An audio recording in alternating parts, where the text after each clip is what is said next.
Well, hello there. Welcome back to the Art Room. I'm really glad you could make it today. Today I'm excited to introduce our new sponsor, Shay Zero. 0 calories, maximum art. Just one glass of Shay Zero gives you a burst of creativity.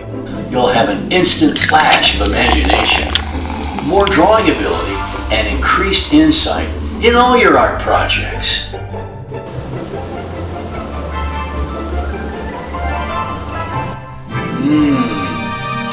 Feel the art power with Shay Zero. Crack a can open a Shay Zero.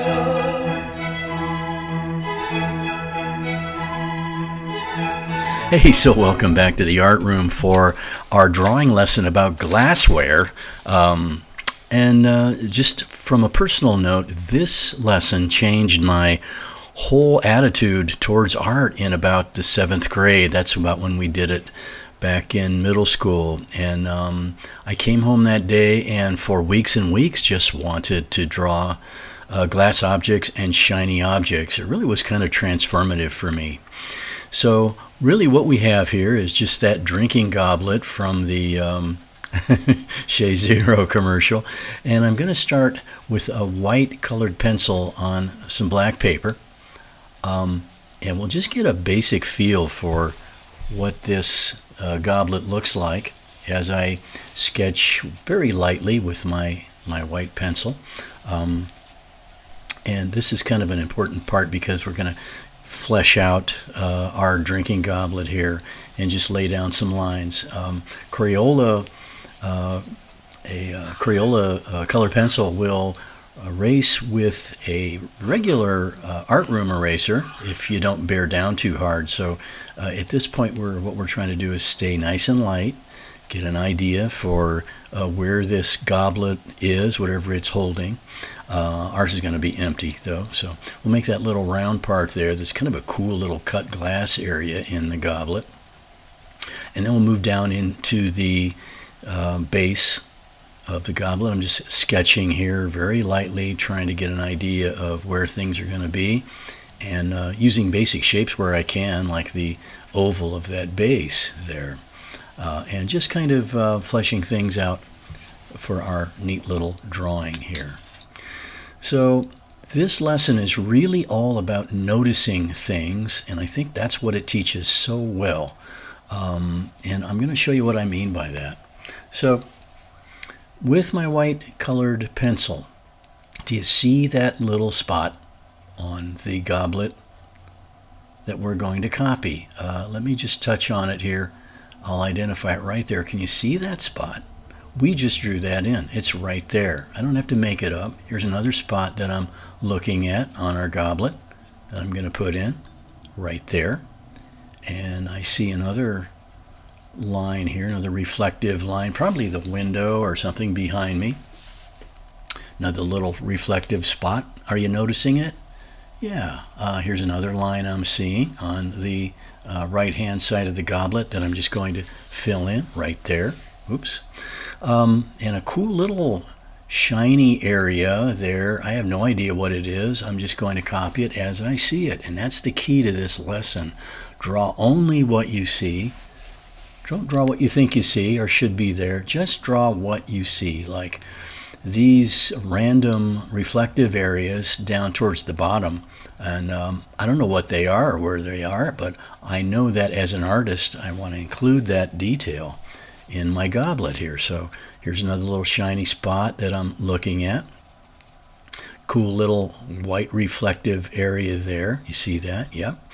And by pressing down harder or softer on my white Crayola pencil here, I can add either kind of a little grayish white or a very fine white or a hard-edged white. And I see this bigger reflective spot going right down the middle of the goblet. Hey, and I think that's me too. I'm seeing at the bottom there. I'm pretty sure. Here's a cool little white spot that I'm noticing, and we'll just put that in too.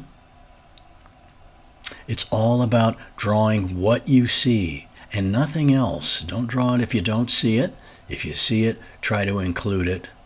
You'll be amazed at how more realistic your drawings can get if you keep your mind focused on just that idea. Draw what you see.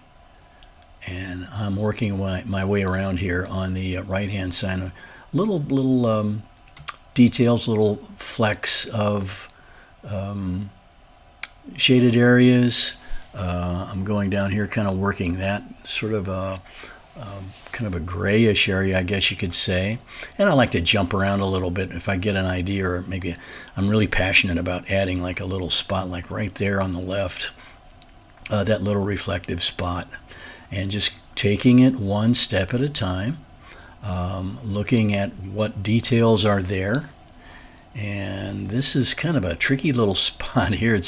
It's actually like glass that's been twisted up, and it's a column, I guess you could say, and it's sort of like 3 or 4 little glass columns that are sitting on top of one another to give our goblet strength, supporting that little round bit, that kind of a cut glass, I guess, right there. And I'm just kind of going to refine that shape a little bit, make it a little bit better. Okay, so I'm noticing some little details here that I'm going to include. Those little reflective areas look somewhat like little triangles, and that's what I'm trying to pick out and identify. Drawing always just what you see.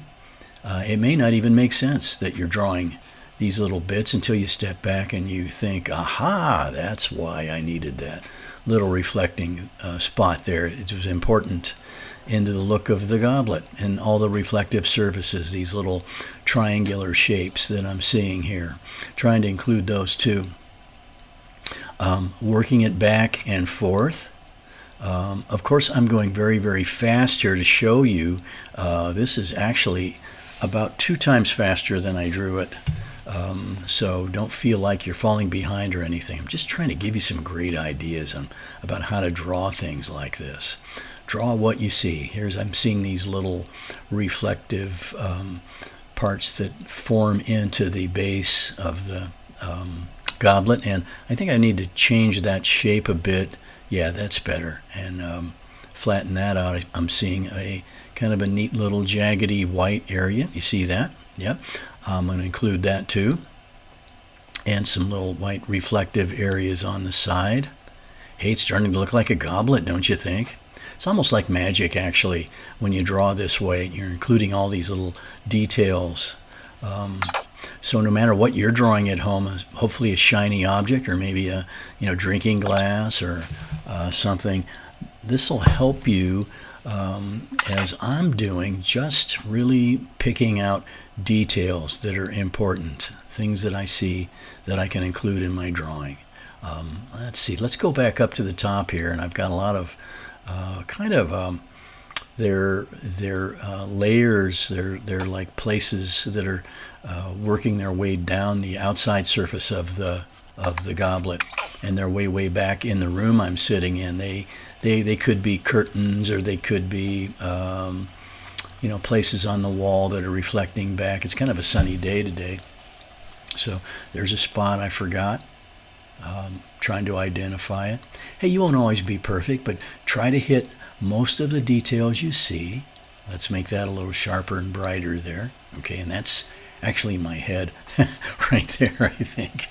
And you can see me in the reflection of the other goblet, the one we're drawing. And reinforce that spot there too. And oh yeah, up inside the goblet, I'm going to do some other little reflective areas as well. It's such a transformative kind of thing that when you do a drawing like this and you realize how much you like it, how great it turned out, what was going through your mind when you were drawing that? Was it, oh no, I got to draw this shiny drinking goblet, or do I have to just copy shapes? So here I am with a black colored pencil, and I see these cool reflective areas around our goblet here and some other places, and I'm just going to add those in too. And that's quite amazing there, really, that black. It really does bring out the sharpness of our drawing here, going up the side of our goblet. Okay, kind of sharpening things up a little bit. That's it. And right in there, I see a little black spot. Do you? I bet you do. A couple other little places. Working it right around here, trying to find dark areas that I can include. That's a little spot in the center. And let's go around and sharpen up the glass just a little bit. And I think I'm just about coming to the end. And that is quite amazing, don't you think? There's the first one I did, and I think I like our second one better. So I think we'll leave it right there. Thanks for following along so well like you usually do. And don't forget what we always say, no matter where you go, no matter what you do, you've got something to be proud of. You're an artist. So stick with it. And we'll see you back here next time in Mr. Shay's Art Room.